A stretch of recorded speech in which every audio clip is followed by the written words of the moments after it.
Jadi, sang putri hidup bahagia selamanya sendirian.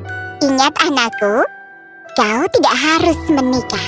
Kau tidak membutuhkan orang lain di hidupmu untuk berbagi kehidupan atau kekayaanmu. Maksudku, kau tidak perlu membuang waktumu dengan orang lain, berteman, dan lain-lain.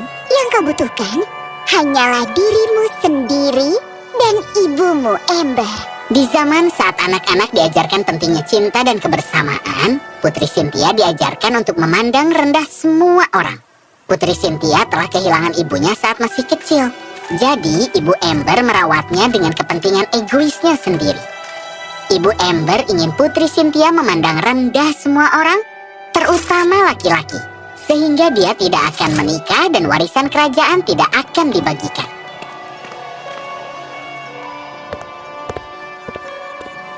Ibu Ember merencanakan agar Putri Cynthia tidak mempercayai orang lain. Kau tahu sayang, laki-laki akan selalu dan hanya menyakitimu. Kau tidak ingin terluka, bukan? Tapi Andrew adalah temanku, dia tidak akan menyakitiku. Oh, mungkin tidak sekarang, tapi dia akan. Dia mencoba untuk mendapatkan kepercayaanmu. Maafkan aku, Ibu Ember, tapi tidak benar menabur kebencian ini di benak anak-anak. Menginginkan pasangan atau tidak, itu adalah pilihannya. Beraninya kau mengajariku. Kau pikir aku tidak tahu apa yang terbaik untuk Putri Cynthia? Ayo, sirami tanamannya. Sayangnya, Ibu Ember berhasil dalam usahanya. Putri Cynthia segera dipenuhi kebencian terhadap semua orang. Dan karena dia tidak diizinkan berbicara dengan kebanyakan orang oleh Ibu Ember, sang putri lebih fokus pada pelatihannya. Dia belajar bertempur dan berperang, mempelajari politik dan ilmu sosial. Hasilnya, Putri Cynthia tumbuh menjadi prajurit paling tangguh dan pemimpin yang cerdas. Namun suatu hari, datang kabar duka. Raja sakit parah. Kau melakukan pekerjaan yang baik dalam membesarkan Putri Cynthia, Ibu Ember. Aku tidak tahu bagaimana aku bisa membalas budimu. Tapi kenapa dia tidak mau menikah? Oh, aku berusaha keras menjelaskan bahwa tidak semua orang akan menyakitinya. Tapi dia tidak dengar. Entah kenapa dia membenci semua pria. Tapi jangan khawatir, Yang Mulia. Aku memahami kekhawatiranmu sebagai ayah. Tapi dia tidak perlu menikah dan berbagi kehidupan. Kau benar. Namun kebenciannya tidak hanya terhadap laki-laki. Dia sekarang tidak punya teman. Setelah kau dan aku, dia tidak punya keluarga dan aku tidak bisa membiarkan hal itu terjadi. Aku sudah mengambil keputusan. Jika dalam 6 bulan ke depan, putriku tidak menemukan pasangan yang cocok, maka seluruh kekayaanku akan disumbangkan. Dan aku akan menyerahkan kepemimpinan kerajaan kepada raja yang lebih cakap di provinsi lain.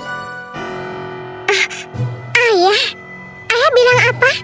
Semua pelatihanku selama ini sia-sia hanya karena aku tidak ingin memilih pria. Yang Mulia, tapi tolong jangan lakukan ini. Putri Cynthia, bicara padanya. Yang Mulia, kau tidak bisa melakukan ini. Namun raja tidak mendengarkan. Dia menandatangani surat-suratnya dan itu resmi. Sang putri akan menemukan pasangan yang cocok dalam 6 bulan ke depan untuk dapat memerintah raja yang sangat dia cintai.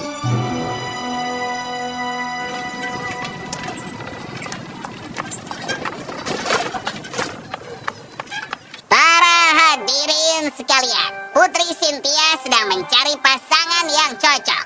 Orang yang dia pilih akan menikahinya dan sebagai imbalannya, dia akan memerintah provinsi utara kerajaan. Sebagai imbalannya, apa maksudnya? Bukankah seharusnya orang yang sungguh menyukai sang putri boleh menikahinya? Tapi begitulah.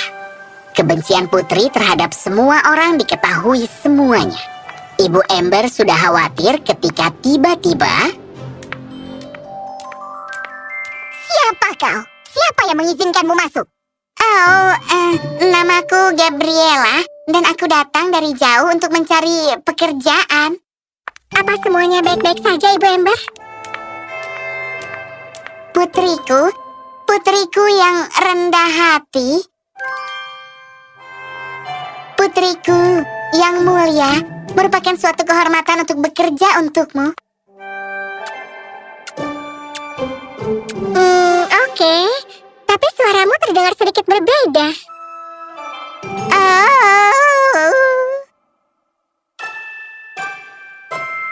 Apa? Kau bilang apa? Oh, kasihan sekali. Aku selalu membentak adikku ketika aku masih muda. Sekarang lihat apa yang terjadi. Aku terdengar lucu di mata sang putri.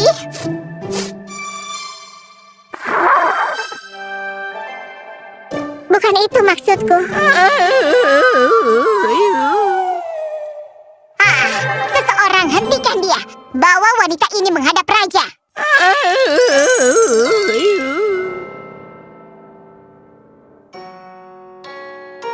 Pekerjakan dia sebagai pembantumu. Apa? Aku tidak butuh pembantu. Lakukan ini untuk ayah anakku. Ini akan meredakan kekhawatiran ayah. Gabriela mulai menemani Cynthia kemana-mana. Tapi Cynthia selalu merasa ada yang tidak beres dengan Gabriela. Seperti dia menyembunyikan sesuatu.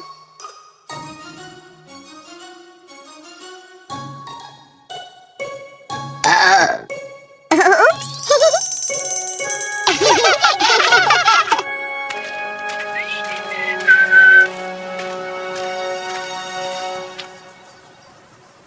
Kau sedang apa? Tidak ada.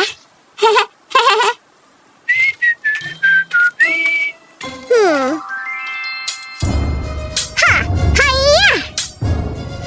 Apa yang kau lihat? Pergi lawan dia. Aku punya pekerjaan. Oh, itu tentara yang pemberani. Apa katamu? Tidak ada, putriku. Aku hanya ingin tahu apa kau telah mempelajari keterampilanmu untuk melawan para anak baru ini. Beraninya kau? Tentu saja tidak. Aku telah banyak melawan veteran. Maafkan aku, putri, tapi kau belum melawanku. Kau serius? Kau dan berperang? Aku minta maaf.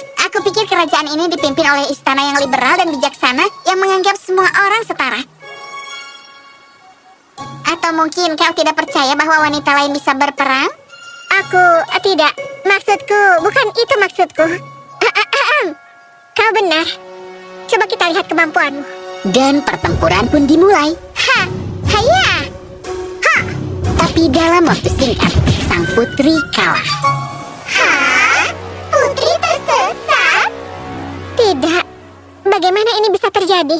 Karena kau fokus untuk mengalahkanku daripada memperbaiki dirimu sendiri. Apa maksudmu? Putri, setiap pertarungan adalah kesempatan belajar. Dan kau tidak dapat belajar jika egomu menghalangi visimu. Kau harus menyerah untuk mendapatkan kendali. Biarkan lengah dan belajarlah.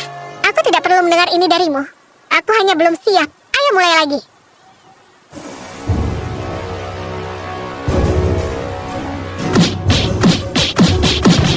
Dan lagi-lagi sang putri dikalahkan. Putri, kau lebih baik dariku. Tapi kau harus melepaskan egomu. Kali ini, sang putri mendengarkan. Dia berhenti membenci Gabriela dan memasuki pertarungan dengan lebih percaya diri dari sebelumnya.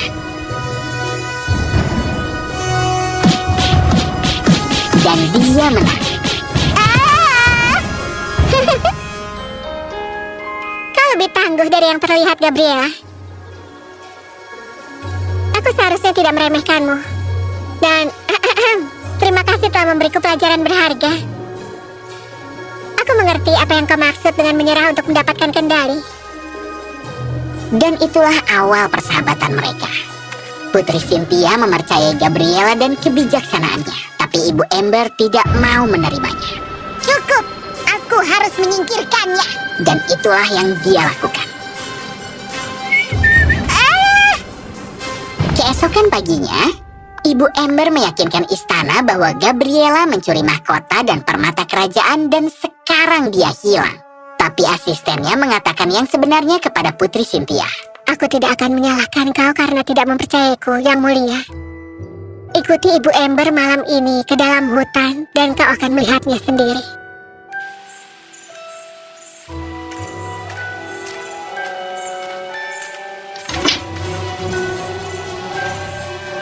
Putri melakukan apa yang diperintahkan. Dan dia terkejut melihat bahwa itu memang Gabriela. Ditangkap oleh Ibu Ember.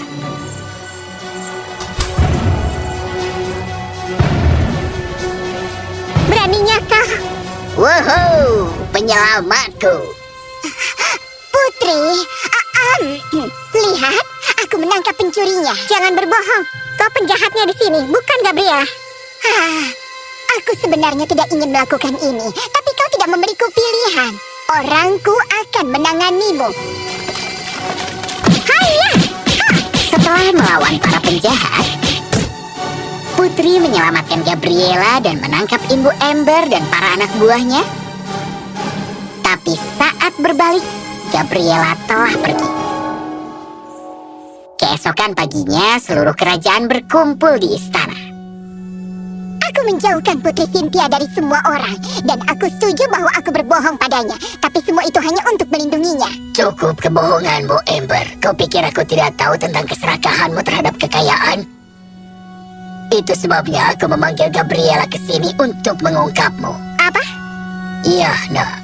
Gabriela tidak lain adalah sahabatmu, Andrew. Andrew?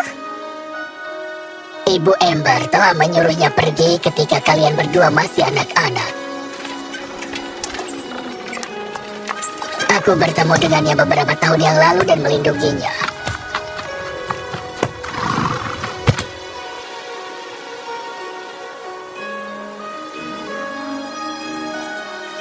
Maafkan aku, nak, tapi kau tidak mau mendengarkanku. Ember memanipulasimu. Aku tidak percaya kesombonganku telah merugikan semua yang kucintai. Aku minta maaf, Ayah. Raja mengirim Ibu Ember dan anak buahnya ke ruang bawah tanah. Raja memeluk putrinya dengan erat. Raja berterima kasih kepada Andrew. Putri, aku menghormatimu dan meskipun aku melakukan segalanya untuk membantumu, tidak ada alasan untuk perilakuku.